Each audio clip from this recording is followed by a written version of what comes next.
Right. So தொடர்ச்சியாக நம்ம அடுத்தது பார்ப்போம். 19வது கேள்வியை பார்ப்போம் பிள்ளைய. ஸோ 19வது கேள்வியில் என்ன சொல்றாங்கன்னா, அறை வெப்பநிலையில் பின்வரும் மின்னிரசாயன களத்தின் அழுத்தம் களத்தாக்கம் என்பவற்றை தருவன அப்படின்னு சொல்றாங்க. ஸோ அதுல நமக்கு 2 அரைக்களங்கள் தந்திருக்கிறார். ஒன்று வந்துட்டு என்ன என்று சொன்னா ஏஜி சொலிட் AgCl அப்படிங்கிற மாதிரி தந்திக்கிறான். AgCl சொலிட் அப்படின்னு தந்திக்கிறான். ஆகவே அடுத்தது வந்து நம்ம தந்திக்கிறான் என்ன என்று சொன்னா Ag plus aqueous Ag solid அப்படி என்று சொல்லிட்டு நமக்கு இன்னொரு அரைக்களம் தந்திக்கிறான். இது ஒரு அரைக்களம், இது ஒரு அரைக்களம். சோ இது ரெண்டையும் வச்சு அவன் நமக்கு என்ன சொல்றான்னா களத்தினுடைய அழுத்தம் என்ன, களத்தாக்கம் என்ன அப்படின்னு சொல்லி கேட்டுக்கிறான். சோ இவருட கள அழுத்தம் தந்திருக்கிறான் பிளஸ் 0.22 வோல்டேஜ் அப்படின்னு தந்திருக்கிறான். சோ இவருட கள அழுத்தம் தந்திருக்கிறான் என்னன்னு சொன்னா பிளஸ் 0.78 வோல்டேஜ் அப்படின்னு தந்திருக்கிறான். சோ இதை நம்ம பார்க்க போகக்குள்ள நமக்கு என்ன நடக்குமான்னு சொன்னா பிள்ளைகள் எது அனோட் எது கத்தோட் ஆரம்பத்துல கண்டுபிடிக்க கூடியதாக இருக்கணும். சோ நான் அனோட் கத்தோட் கண்டுபிடிக்கிறதுக்கு என்ன சொல்லுவேன்னு சொன்னா பிள்ளைகள் மைனஸ்ல கூடின விளைவு இருக்கிற ஆள் வந்துட்டு நமக்கு எப்பயுமே அனோடாக இருக்கும். சரியா? ரைட். அதே மாதிரி ரெண்டுமே பிளஸ் ஆக இருக்கின்ற சந்தர்ப்பத்துல பிளஸ்ல குறைவான பெருமானம் இருக்கிற ஒரு ஆள் நமக்கு அனோடாக இருக்கும். சரியா? சோ பிளஸ்ல குறைவாக இருக்கிறாள் அல்லது மைனஸ்ல கூடுதலாக இருக்கிறாள் நமக்கு வந்துட்டு அனோடாக இருக்கும். சோ இங்க வந்துட்டு யாரு அனோட் அப்படின்னு சொல்லி பார்த்தோம்னா இவர் தான் நமக்கு அனோடாக இருக்குமாம். சரியா? இவர் தான் அனோட். ஆகவே இவர் தான் கேத்தோடாக இருக்கும்.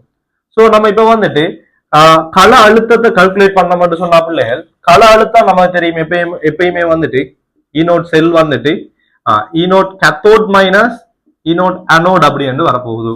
ஆகவே கேத்தோட் நமக்கு தெரியும் என்ன, அவர்களுடைய வேல்யூ 0.78 வோல்டேஜ் மைனஸ் அனோடினுடைய வேல்யூ 0.22 வோல்டேஜ். ஆகவே நான் இதை கால்குலேட் பண்ண போக்குள்ள நமக்கு 6 7 அந்த 2 கழிஞ்சா 5 0.6 வோல்டேஜ் அப்படின்னு 5.6 வோல்டேஜ் அப்படின்னு வரப்போகுது. சோ 0.56 வோல்டேஜ் என்று சொல்லிட்டு நேர் பெருமானத்துல வாருது ஒரே ஒரு ஆன்சர், டைரக்டாகவே செகண்ட் ஆன்சருக்கு போகலாம். அப்படி இல்லாம இதுல நடக்கிற களத்தாக்கம் எப்படி உருவாகுது அப்படின்னு சொல்லி நம்ம பார்த்தோமா இருந்தால் களத்தாக்கத்தை நீங்க பாத்தீங்கன்னா இப்ப நமக்கு தெரியும் யாரு அனோடு யாரு கேத்தோடுன்னு நமக்கு தெரியும். அப்ப நான் ஆரம்பத்திலே கெஸ் பண்ணிட்டேன் இவர் தான் எனக்கு வந்துட்டு அனோடாக இருக்க போறார், இவர் தான் எனக்கு வந்துட்டு கேத்தோடாக இருக்க போறார். சரியா? இப்ப அனோட் தாக்கம் எனக்கு எப்படியுமே தெரியும் பிள்ளைகள், இது வந்துட்டு ஒரு களமல் மின்வாய், இது வந்துட்டு ஒரு வெள்ளி மின்வாய். சரியா? சோ களமல் மின்வாயினுடைய சாதாரணமாக இவருட அரைக்கள தாக்கத்தை நான் எழுதினேன்டா பிள்ளைகள் உண்மையாகவே எனக்கு எப்படி வரப்போகுதுன்னா ஏஜி, நான் இதை எப்படி எழுதுறேன்டா பிள்ளைகள் எழுதுறது எப்படி என்று சொல்றேன் பிள்ளைகள் உண்மையாகவே ஏஜி வந்துட்டு சரியா இங்க ஏஜி பிளஸ்ங்கிற ஒரு ஆள் வந்துட்டு இலத்திரனை பெற்று ஏஜியாக போகுது அப்படின்னு சொல்லி நம்ம யோசிச்சோம்னு சொன்னா களமல் மின்வாயில வந்துட்டு ஏஜி பிளஸ்ங்கிற ஒரு ஆள் இல்ல AgClங்கிற ஒரு ஆள் தான் இருக்குது. ஆகவே நான் இங்க வந்துட்டு என்ன செய்வேன்டா அதே இலத்திரனை இங்கால போட்டுட்டு ஏஜி பிளஸ்க்கு பதிலா AgCl என்று போடுவேன். ஆகவே நான் Cl ஒன்று எக்ஸ்ட்ராவா சேர்த்திருக்கிறதுனாடி இங்கால வந்துட்டு Cl மைனஸ் அக்வஸ் ஒன்று எக்ஸ்ட்ராவா சேர்ப்பேன். சரியா? இப்படித்தான் எழுதுற ஈஸியான வழி. சரியா? உண்மையாகவே ஏஜி பிளஸ் ஏஜியாக போயிருக்கணும்.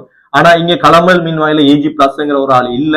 ஆகவே எனக்கு AgCl தான் வந்துட்டு ஏஜியாக போயிருக்கும். சோ நான் Cl ஒன்றை எக்ஸ்ட்ராவா சேர்க்கறதுனால இங்க Cl மைனஸ் அக்வஸ் நான் எக்ஸ்ட்ராவா சேர்க்கிறேன். ஆகவே இங்க ஒரு இலத்திரன் வர மாதிரி வந்திருக்கும். அதே மாதிரி இந்த வெள்ளி மின்வாயினுடைய கள தாக்கத்தை நான் அரைக்கள தாக்கத்தை எழுதினேன்டா அங்க டைரக்டாகவே ஏஜி பிளஸ் அக்வஸ் வந்துட்டு எப்படி போயிருக்கும்டா இலத்திரனை பெற்று சரியா ஏஜி சொலிடாக போயிருக்கும். இப்ப எனக்கு தெரியும் இந்த தாக்கத்தை நான் களத்தாக்கத்தை நான் கண்டுபிடிக்கணும்னா ஃபர்ஸ்ட்டுக்கு அனோட் தாக்கம் என்ன கேத்தோட் தாக்கம் என்ன அது ரெண்டையும் கூட்டி வர்றதுதான் எனக்கு களத்தாக்கமாக இருக்கும். சோ இங்க அனோட் யாருன்னு நமக்கு தெரியும் இவர் தான் அனோட். அனோட் தாக்கம் அப்ப இவர் தான். ஆனா அனோட் தாக்கம் எப்பயுமே இலத்திரனை இழக்கிற மாதிரி வரணும். ஆகவே இது அப்படியே நான் ஸ்வெப் பண்ணிட்டேன்னா சரி. சோ அனோட் தாக்கம் எனக்கு எப்படி இருக்குமென்று சொன்னா பிள்ளைகள் ஏஜி சொலிட் சக Cl மைனஸ் அக்வாஸ் இது வந்துட்டு எனக்கு இந்த களம் தொழிற்பட போக்குள்ள நான் வந்துட்டு என்ன செய்யணும்டா AgCl solid சக இலத்திரன் வரப்போகுது. அதே இது கத்தோட் தாக்கம் எனக்கு எப்படி இருக்கும் சொன்னா பிள்ளைகள், கத்தோட் தாக்கம் இலத்திரனை ஏற்கிற மாதிரி இருக்கும். ஸோ Ag பிளஸ் அக்வஸ் இது அப்படியே பார்த்து எழுதினோம்டா சரி. ஸோ ஒரு இலத்திரன் இங்க வந்துட்டு எனக்கு என்ன நடக்குமாண்டா Ag சொலிடாக போகுது. சரியா? இந்த தாக்கம் இந்த இது வந்துட்டு நமக்கு ஒரு வயரால இணைக்கப்படல என்று எப்பவுமே ஸோ நமக்கு வந்துட்டு ஒரு சமநிலை தாக்கம் மாதிரி எழுதி கொள்ளையலமாக இருக்கு. ஆகவே இப்ப இது இரண்டையும் நான் கூட்டினேன் என்று சொன்னா எனக்கு வந்து என்ன வரப்போகுதுன்னா களத்தாக்கம் வரப்போகுது. ஸோ இது ரெண்டையும் நான் கூட்டினேன் என்று சொன்னா இங்க இருக்கிற இலத்திரனும் இங்க இருக்கிற இலத்திரனும் போயிடும். ஆகவே இங்க இருக்கிற Ag சொலிடும் இங்க இருக்கிற Ag சொலிடும் போயிடும்.